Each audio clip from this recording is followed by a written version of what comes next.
I can't believe he's just said he couldn't charge up overnight because there's no chargers within 8 miles. There's 16 chargers right behind him, the other side of that fence.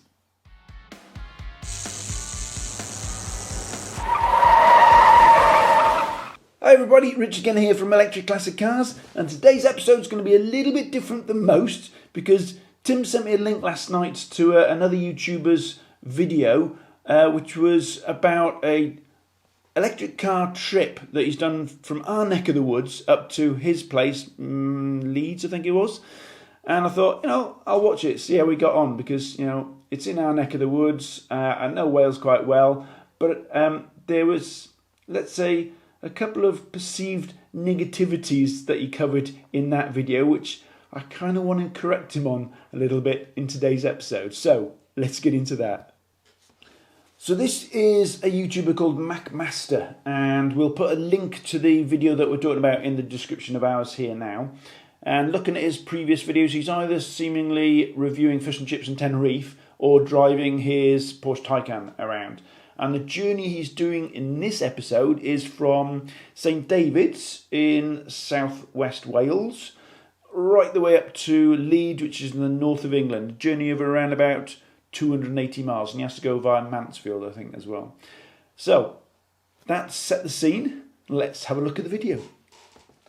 Now, the first scene, if you like, is set up with him and a mate, by the looks of it, sitting in the Grove Hotel car park in St David's. Now, me and Tim know St David's really, really well, and I recognise it pretty much straight away, but they drive past a sign that says the Grove Hotel, kind of gives the game away.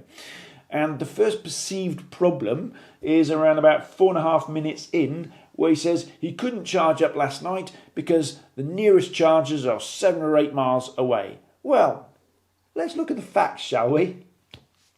Now, I've got ZapMap opened in front of me here now. Just to explain to people that don't know, ZapMap is essentially like a sat-nav for electric car owners. It's available as an app on your phone as well, but I've got it on the screen. And it shows you where all the chargers are. As would the sat-nav in the Porsche Taycan would also show you where all the chargers are. And I'm pretty sure that this guy knows that, because later on he refers to using ZapMap and using his sat-nav in his car to show him where the chargers are. So, on that note, where are the nearest chargers to where he's parked his Porsche Taycan? Well, it might surprise you to learn that they're the other side of the fence in the background there, because they are literally across the road. There's 16 chargers in the car park, from slow to fast to rapid chargers. I've used them before, they're fantastic, and yeah, he kind of was a little bit economical with the truth there by omitting that fact. So he could have very easily started this journey with a full tank of electrons and charged up that car while he was asleep. Now, if he did charge up to 100%, which he should have done, that would have given him 225 miles of range to start his journey on. And he confirms that later on in the episode when he does actually charge to 100% as well. So 225 miles of range, you've got 280 mile journey ahead of you. You would have needed to have stopped somewhere, but I'm not being funny. 5.5, 6 hour journey, you're going to stop for a toilet break or something to eat anyway. So when you do, you charge up. How fast does a Porsche Taycan charge up on a typical 150 kilowatt rapid charger? Well, in 30 minutes, you would have got 215 miles of range in that 30 minutes. So you really just needed to stop for a very short amount of time. Now, I've just stopped the video again here now at 10 minutes and 40 seconds because he's just said Wales is a charging desert, which it is not. I live in Wales, I've had electric cars for 8 years, and anybody that looks at ZapMap will see there are lots of chargers. Didn't used to be, but there are lots of chargers out there now. Even in my little village, there are 4 chargers. And when he set off in St David, which is a small village, really. I mean, okay, it's a city, but realistically, it's a very small village. There were, 16 chargers, did I say? Yeah. 16. Now 16 chargers in one car park. In one car park, exactly. So, a charging desert, Wales is not. But bear in mind, Wales is a rural place as well. So, the population is sparse anyway. So you're not going to have chargers all over the place. But The other thing to bear in mind with rural Wales is petrol stations aren't everywhere either. I mean, he stops in Haverfordwest in a minute, where there are 3 petrol stations, but there are 6 rapid chargers. And the other thing with petrol stations in rural Wales is our local petrol station, for instance, closes at 8 o'clock at night. Electric chargers are 24/7. And if you wanted to fill up with fuel after 8 o'clock at night, if you were going south, that would be Bilth-Wells, which is what, half an hour away? Yeah. That's 30 minutes away. 30 miles away if you're going south. If you're going north, Newtown would be it, which is 14 miles away. And if you're going to the coast, Aberystwyth, that's, 35 miles away? Yeah. So rural Wales isn't great for petrol stations, quite frankly. But on his journey here, bear in mind, he's just set off from St David's where they're 16, and he's stopping 16 miles later in Haverfordwest at an Instavolt, which is the most expensive charge network out there. And there are other chargers in Haverfordwest or further on his journey, which he doesn't have to detour off, which are cheaper. But no, he's going to stop at an Instavolt, 85 pence per kilowatt hour, most expensive chargers out there. Now, I've just stopped the video again here now at 21 minutes and 50 because he's fully charged up at Haverfordwest McDonald's on an Instavolt, and that's where I have a little bit of an issue because nobody charges to 100% on a journey on a rapid charger. Why? Because to 80% you charge it really, really quickly, and that last bit takes ages. It's a little bit like trying to fill a bathtub with a fire hose, and you're not allowed to spill any over the side. To get it to 80% full really, really quick, and then you've got to turn the tap down, or it's nearly full, turn it down, drip, drip, drip, drip, drip, drip, drip, drip, drip. And that bit from 80% to 100% takes ages. So he would have known this, having an electric car for 2 odd years, that you normally just charge up in 20 minutes to 80% and you're off.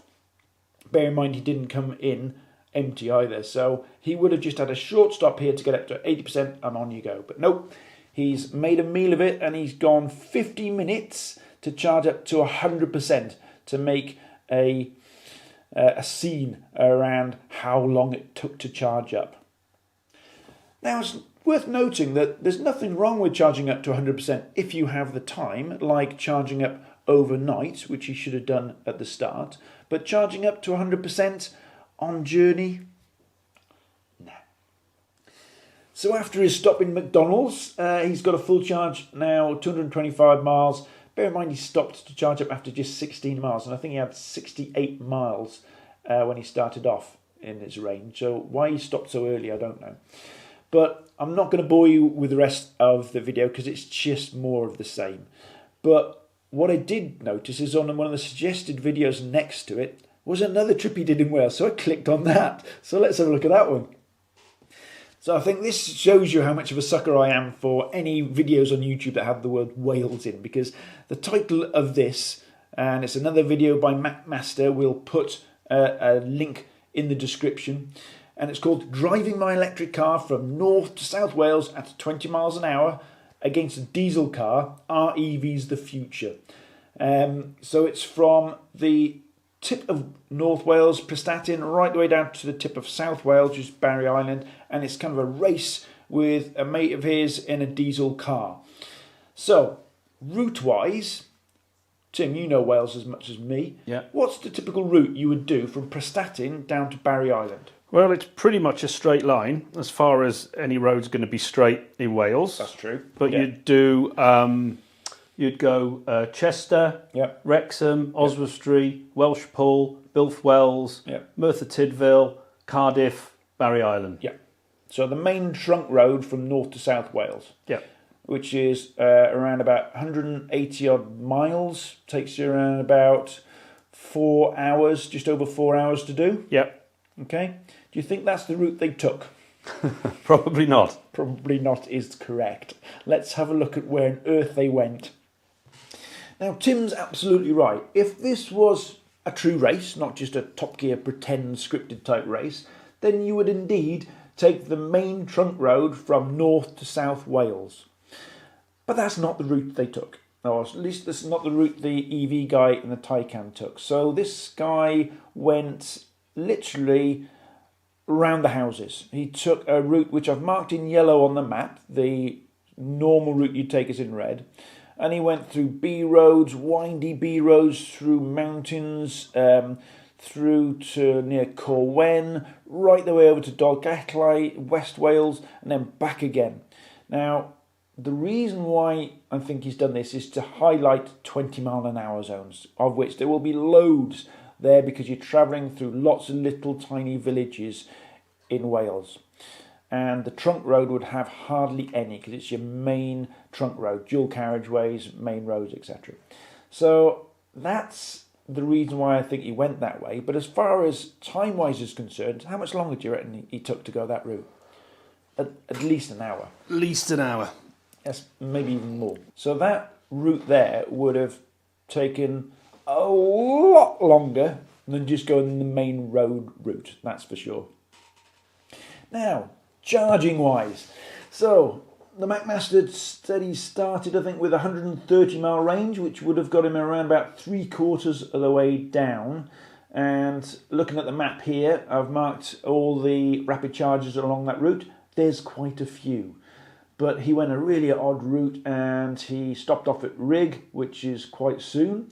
And he charged up, as usual, to 100%, or 99% this time, which would have taken him ages. Not only that, but again, it's another Instavolt, which is the most expensive charge network in the UK. But if he went the same route as his mate, who stopped off in Welshpool, which is roughly just under halfway, he stopped off there for a toilet break. And if he joined his mate for that toilet break, he would have found that there's 9 rapid chargers in the car parks around that Tesco's. Not only that, but Tesco's chargers, for instance, are a lot cheaper. I think they're 65 pence per kilowatt hour. So, yeah, charging took a huge amount of time longer than it needed to.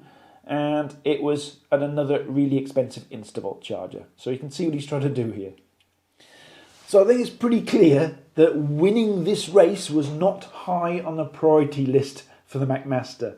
Because, you know, he charged up for 40 minutes to 100% or 99%, when realistically he could have charged up in 20 minutes to 80% and still had more than enough range to get down to Barry.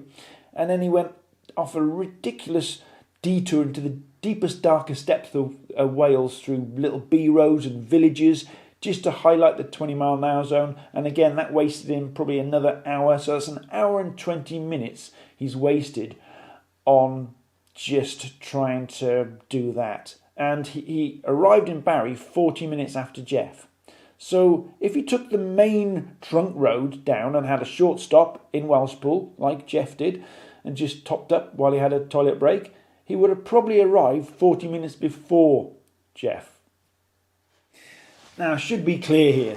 This isn't designed to be like a direct attack at these type of YouTubers. I get it. I mean, they are being sensationalist with the facts, slightly skewing information to be able to get views and clicks, because that's what they're all about. They get paid off views and clicks. I get it. I have no problem with that. But what I do have an issue with is people, for instance, if you are an EV owner and you watch these type of videos, you will know it's a load of codswobble. Codswobble? Codswallop. Because you know the truth. It's a little bit like watching, a crazy person in an airport trying to have an argument with a pilot that planes can't fly. Well, it's too late. The pilot knows the planes can fly. And it's the same with EV owners.